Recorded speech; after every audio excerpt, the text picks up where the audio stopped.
यहाँ इसी धरा पर कंस का वध हुआ, इसी धरा पर रावण का वध हुआ, इसी धरा पर दुर्योधन का वध हुआ, इसी धरा पर जितने महापुरुष रचना रचने वाले थे सबका वध हुआ।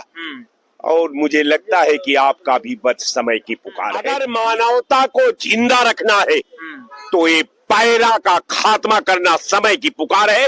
ये खात्मा होना चाहिएगा तो देश की विधा मिट जाएगी, देश की मानवता मिट जाएगी, देश की इंसानियत मिट जाएगी और देश का संविधान भी खतरे में है। इसे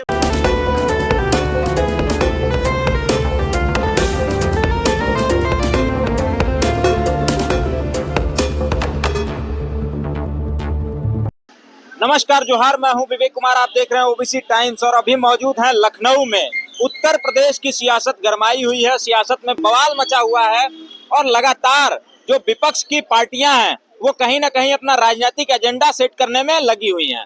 मंगेश यादव का जो एनकाउंटर हुआ है या हत्या है, बड़ा सवाल ये है। इसी पे हम लोगों की राय जानेंगे, क्या लोग कहते हैं। सर बताइए एक चीज, मंगेश का एनकाउंटर होता है, एनकाउंटर करने वाले जो अधिकारी होते हैं, जो पुलिस ऑफिसर होते हैं, एसटीएफ के जवान होते हैं, चप्पल पे एनकाउंटर करते हैं और एनकाउंटर करने के बाद जो फोटो मिलती है, फोटो में अधिकारी बताते हैं कि हमने दौड़ाकर उसका एनकाउंटर किया। दौड़ाने के बाद न चेहरे पे पसीना है, न धूल मिट्टी जमी हुई है, जूता चमाचम चमक रहा है। कैसे देखते हैं आप? देखिए, ये मंगेश का जो काउंटर हुआ है, पुलिस कह रही है कि साहब मैंने मंगेश को मुठभेड़ में मार गिराया।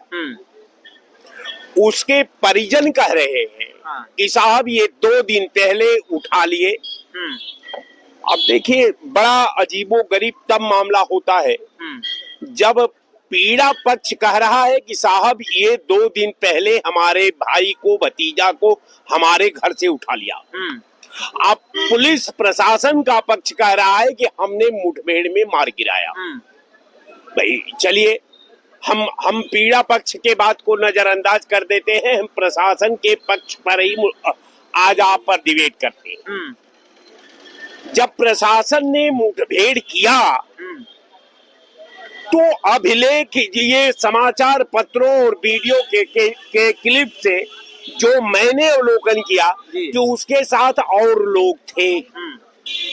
जैसा कि पुलिस ने घटना का जो खाका बनाया, जो पॉलिसी बनाई, जो पॉलिसी पूरे समाज को साहित्य के दर्पण में जो पेश किया, ये मुझे लगता है कि किसी भी एंगल से, किसी भी मानक से, अगर किसी भी तरह से अगर उस घटनाक्रम का अगर हम मूल्यांकन करते हैं तो स्पष्ट हो गया कि प्रशासन की काउंटर लिस्ट की व्यवस्था में अकेले काउंटर किया जाना, अन्य लोगों को कमर से नीचे गोली मारना, आप पुलिस प्रशासन जो काउंटर टीम थी वो हवाई चप्पल पहनी हुई थी, उसके शरीर पर पसीना भी नहीं था, उसका कहीं वीडियो क्लिप में ऐसा नहीं मिला हमको कि पुलिस वहां रिएक्शन में थी, पुलिस वहां एकदम आर पार का जंग कर रही थी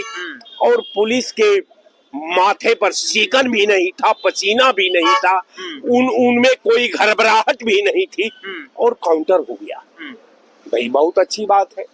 अगर इस तरह का अगर काउंटर का रूपरेखा आप तैयार करते हैं, इस तरह का अपराधियों को पकड़ने का सलीका आप अपनाते हैं, तो मुझे लगता है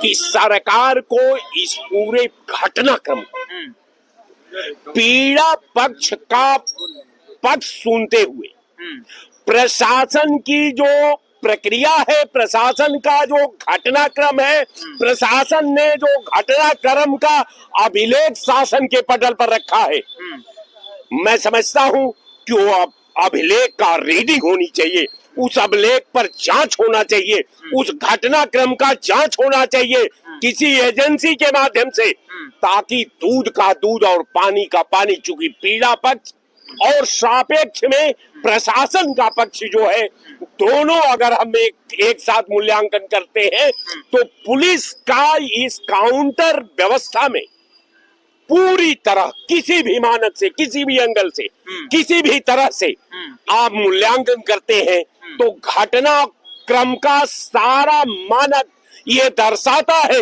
कि पुलिस ने जो घटनाक्रम का मूर्त रूप दिया है वो संदेह के घेरे में है और उसका जांच होना चाहिए। अच्छा सर बताइए, मंगेश लूटकांड को अंजाम देता है। अभी हालिया वीडियोस वहां की हमने देखी, कुछ पत्रकार गए थे साथी हमारे, वहां जाके मंगेश के घर को दिखाने की कोशिश किए हैं। उसका घर कच्चे का है, घास फूस का छप्पर बाहर है, उसकी माँ बीमार पड़ी हुई है, बेहोश हो जा रही हैं बार बार। ये तमाम चीजें देखने के बाद, और सर मतलब इतनी गरीबी है, निहायत गरीब वो था मंगेश, आखिर क्या कारण हो सकता है सर कि उसका एनकाउंटर हो गया? क्योंकि हत्या वगैरह का कोई मुकदमा नहीं था। देखिए, हत्या का मुकदमा नहीं था, अटेम्प्ट टू मर्डर का मुकदमा नहीं था, चोरी बलात्कार का मुकदमा नहीं था, अपहरण का मुकदमा नहीं था जी। लेकिन पुलिस के अभिलेख में आनन फानन में काउंटर करने से पहले जो पुलिस ने ताना बाना बुना था, जो पुलिस ने ताना बाना बुना था कि उसको ये बताया गया कि ये बहुत दुर्दांत अपराधी है और ये दुर्दांत अपराधी है, ये तो दुकान दिन में लूट लेता है।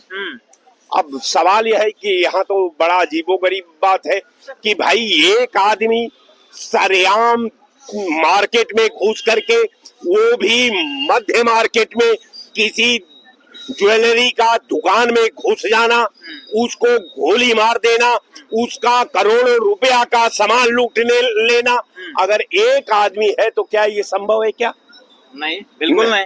तो जब संभव नहीं है तो देखिए, जो भारतीय दंड विधान का जो अभिलेख का जितने उसके अनुसूची है, जितने उसमें धाराएं हैं, कोई भी धारा इनके पुलिस के कंप्लायंस पर प्रारूप पर मुहर नहीं लगाती। इसलिए कि ये माना गया है वर्तमान संविधान के तहत कि एक अपराधी नहीं 99 अपराधी छूट जाए, लेकिन सत्य रूपी जो अपराध किया है जिसमें एक निर्दोष को सजा नहीं होनी चाहिए। अब साहब ये तो होगा नहीं। ये काउंटर आ गया, काउंटर के बाद जो घटनाक्रम हुआ, मैं समझता हूं कि उस परिवार की पीड़ा का आप अध्ययन करिए, उस परिवार की विवस्था का अध्ययन करिए, उस परिवार के बच्चे का अध्ययन करिए जिसको आपने जमीन दोज कर दिया है। ऊपर तो ईश्वर तो देख ही रहा है, आपके कारनामे का, आपके साजिश का, आपके सरकार के रूप में भूमिका का। यहाँ इसी धरा पर कंस का वध हुआ, इसी धरा पर रावण का वध हुआ, इसी धरा पर दुर्योधन का वध हुआ, इसी धरा पर जितने महापुरुष रचना रचने वाले थे सबका वध हुआ। और मुझे लगता है कि आपका भी वध समय की पुकार है, ये होगा, वध हो जाएगा जी, ये निश्चित होगा। अगर मानवता को जिंदा रखना है तो ये पैरा का खात्मा करना समय की पुकार है, ये खात्मा होना चाहिए। अगर नहीं होगा तो देश की विधा मिट जाएगी, देश की मानवता मिट जाएगी, देश की इंसानियत मिट जाएगी और देश का संविधान भी खतरे में है, इसे कोई बचा नहीं सकता। प्रदेश के मुखिया इंसानियत के दुश्मन है क्या? देखिए, मैं प्रदेश के मुखिया का कोई बात नहीं किया।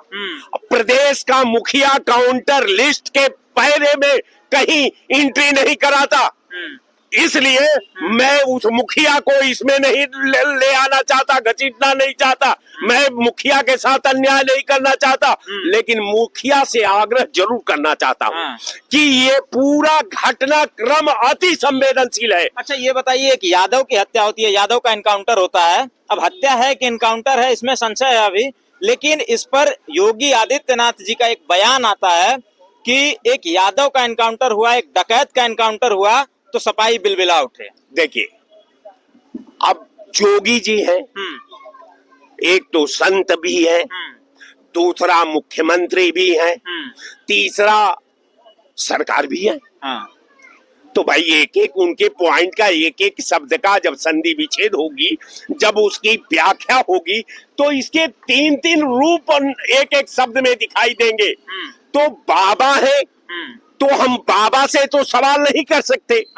हम केवल बाबा से नहीं, संत से नहीं, लेकिन मुख्यमंत्री से सवाल करना, संविधान को जिंदा रखना है। संविधान के सामने अगर सवाल खड़ा नहीं हुआ तो संविधान मृतक के समान होता है। इसलिए सवाल तो खड़ा होगा और जवाब भी आपको देना होगा। जहां तक मैं समझता हूं, आप किसी कौम में पैदा होना और उस पे मुहर लगाना कि ये कौम अपराधी है, हल्के जंजीर तो जंजीर नहीं है, नुक्ते तस्वीर तो तस्वीर नहीं है, तकदीर तो एक कौम की हुआ करती है, किसी शख्स की तस्वीर कोई तस्वीर नहीं है। जय हिंद।